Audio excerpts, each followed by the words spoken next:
Hello, I hope you're doing well. Welcome back to more CSGO news. This is going to be a crazy episode because StarLadder has shown us way too much this past weekend. I hope you guys all enjoy. All of today's stories will be timestamped down below. Let's get into it though, as we've seen some teams out there continue to struggle, and the ultimate question must be asked, will there be some recent roster changes here coming soon before we slowly prepare ourselves? Because get excited, we're only 3 months out of July, which means 3 months away from our next major out there, which does mean teams out there will still be making changes, but this is kind of the borderline time of where you actually have your team pretty much finalized to prepare yourselves and give yourselves enough time to be ready for that major. The two teams I'm talking about right now, that being FaZe Clan, that being MIBR, this weekend StarLadder, they weren't involved because they went out during group stages. I will say though, besides those two teams, group stages went pretty much to plan, right? We had a lot of our top 10 best teams in the world. A majority of those teams besides MIBR and FaZe Clan did go through to playoffs, which made for an amazing event. Some amazing things did happen, but you have to ask yourself the question, will these teams consider changes sometime soon so they have enough time to prepare for the major? Because you look at a team like FaZe Clan, they won one game. Of course, it was best of ones at Blast Pro. We can't take too much away from that. They won 2 series here against generally the easier part of the crowd, that being Vici and Pain. Then they go 0-3, so they get reverse swept. We've seen this many times in Swiss format. You start out 2-0 and all of a sudden you're 2-3 and not going through, but they face off against some pretty heavy-hitting teams, right? Renegades, Ents, they get swept by North, which was pretty surprising, I think, by a lot of us out there. Then you look at MIBR, right? Their struggles at WESG. They were guaranteed a top 8 finish, and that's all they got because, throughout group stages, 2 of the teams were not there, so they were guaranteed a playoff finish, and they finished 5th to 8th because unfortunate upset there as well. You look at Blast Pro themselves, they won 0 maps at Blast Pro, and then just 1 series here. They are certainly not doing too well ever since their pretty good major run themselves. Do they consider roster changes? I think that FaZe had said they'd give themselves a few events, of course, with their new addition of Adren, so we'll see. I think they're probably more likely to make changes at MIBR, but as of right now, you look at the past 2 months for these rosters, a month and a half or so, they are definitely not on top of the world right now, and I would say changes are certainly probable, or maybe not probable, but certainly could be an option for those 2 rosters. But nonetheless, of course, a great event. I forgot as well, StarLadder being a 2-week-long event, we're going to see very extended gameplay. That, of course, because group play is now best of 3 Swiss system, which I do love. The best teams did go through, but some crazy things still happened, and it would take me way too long to break down the entire event, so I hope you guys understand. If you wanted a full breakdown, maybe I could do one, but I'd say all in all, my most favorable teams, the teams I was most impressed by, Renegades, Fnatic as well, and NRG surprisingly, and of course, spoiler alert, S1mple and alongside his crew with Navi, they are now back where I really wanted them to be, and I'll talk about them in a bit, but I think NRG, their first event officially with Tarek back in the roster, they looked pretty stunningly well, making a semifinal appearance. That's a pretty good start for that roster, and we'll see how much better they can get. Renegades, Ents as well, making playoffs. I think a lot of the teams here fighting for this, 3rd place in the world spot could have showed up a bit more, that being those 2 teams there, but really can't complain too much. It comes down to our final though, being Fnatic. Fnatic, I think, a bit of a surprise in that semifinal. They actually had NRG bring them to 2 overtime, 19-17 finishes. So, I think Fnatic has been a bit back and forth, and a lot of people out there were really impressed with their series against North, and I more so looked at it as North really playing bad CS that series, but either way, you can't take away from the fact Fnatic is now back with this roster who seemingly, according to JW, they do want to stick it out with, so it's great to see some responses. But in that final, yes, it was a 3-0 sweep, and yes, those maps were closer than the 3-0 looks, but somewhat close, I guess you could say, but no doubt in my mind, Navi dominated there, especially when it came to gun rounds. And the most irritating thing for me was to watch Crims set up this team with so many opportunities to have the rest of the roster pretty much blow them away. I think a lot of us could argue that Fnatic should have at least had one of those maps, if not could possibly have taken it to a map 5, although on the scoreline it will forever be a 3-0, and it was very, very irritating to see a team that had so many opportunities and just could not take full advantage. So it makes you, curious for the future though, if they can actually take advantage. This is a team that could compete. But all in all, Navi looked just so impressive. I think equally as well, maybe it's just me, maybe some of you guys would agree as well, the Navi I saw at the major was still a very impressive Navi for their first half of just about every series there, especially when it came down to the semifinal against Ents. They were looking incredibly dominant. Unfortunately enough, Ents looked as dominant as Navi did the first half in the second half, where it matters to close a game, but Navi looked very good at the major, I will say. I think one of the best forms I've seen them in for quite some time, and here and out, we have seen them yet again. I was very impressed with Zeus. He was not that far behind fragging-wise,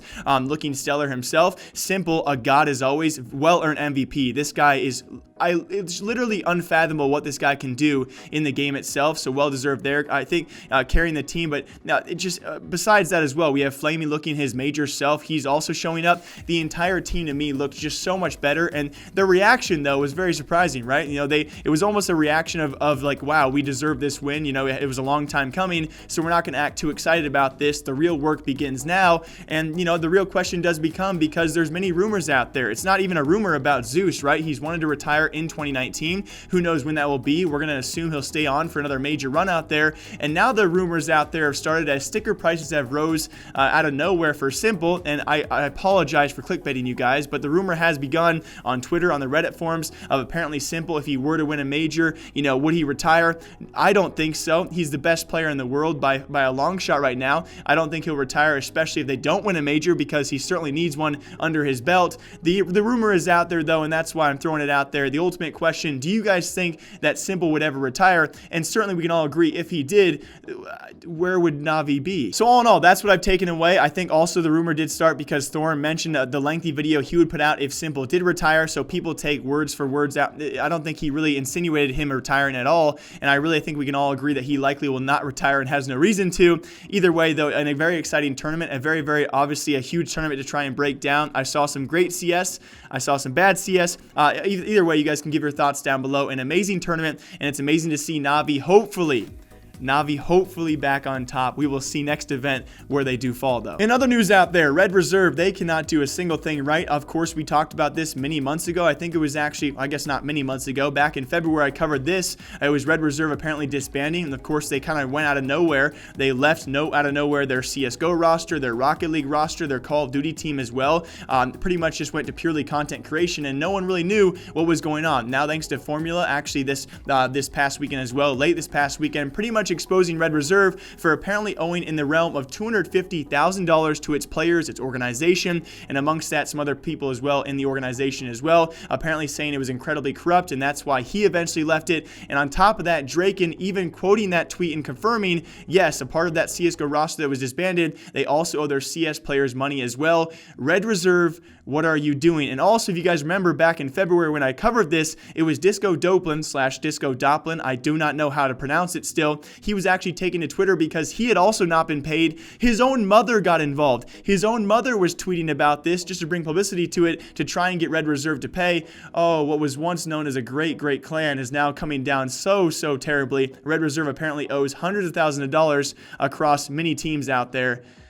Yikes. And then very lastly, a couple of roster changes out there, a couple of new rosters as well being confirmed. The first of which, a brand new Danish mix team. I know I've been talking about a lot of Danish mixes out there recently. This one, though, I'm very excited for. Also, though, a little let down by it. NaToSaphix will be a part of this, and why I'm let down is because I think a lot of us can agree he is underrated, and I thought was going to get some offers during this offseason. This team is now coming together with their two brand new players as well. I don't know too much about their 4th and 5th members, but they are apparently all buddies, and they're getting together because all of these players were actually free agents. So we'll see how long this roster does last if one of them does get offered. Unfortunately enough, though, because I think NATO, I really expect him to see on a bigger roster right now. Of course, these three players, Percy, NATO, alongside Squadron, they were former Sprout players when they were with Team Sprout, who for a long amount of time we thought was maybe a rising Danish power out there. Unfortunately enough, cannot live up to a lot of expectations. When you look back to the Faceit Major, though, they actually came in 4th place for that European qualifier. They went out to NIP, almost actually eliminated NIP as well from that qualifier. So this team, this trio has experience.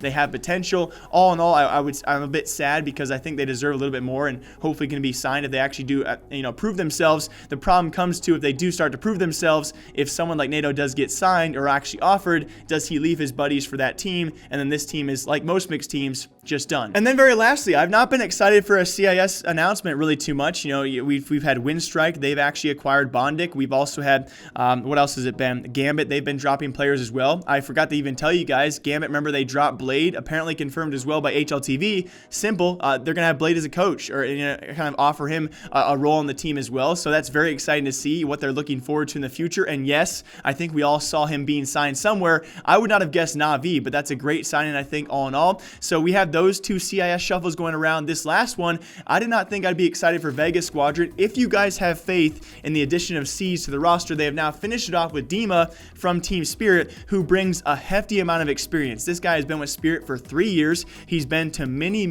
minor qualifiers, at least for the major, and a couple major qualifiers as well. He brings a lot of experience to the roster, and I will say this roster looks pretty well put together. If you give, the former 2 or 3 guys on the roster, credit where credit is due, this Vega Squadron roster will be a powerhouse, will be a contender in CIS, when it comes time for major qualifiers or trying to qualify for those major qualifiers. I'm excited to see what these guys can do, and they play their first tournament as well today. I believe a We Play tournament, so we'll see exactly how they do. This roster to me is a bit surprising. It's not near as bad as I thought it was going to be, and so we'll see what they can actually do. But as always, I hope you guys all enjoy. I'll see you back here tomorrow with some more CSGO news. There's definitely a lot of things out there going on. Thank you as well for all of you guys who watched my CSGO Talk episode on SMUya. If you guys do not know, every single Saturday I do CSGO Talk episodes where you guys give me topics to talk about, and we kind of give our open and honest thoughts. I read through all the comments, and it's a great way to kind of go back and forth and talk about CSGO stuff. It's been a really fun series so far. This weekend, this Saturday, will be episode number 3. So if you guys have any topics, just leave them down below, and hopefully I will get to them eventually throughout the entire year. But as always, I hope you guys all enjoy. My name is Jake. I'll see you back here next time. Goodbye.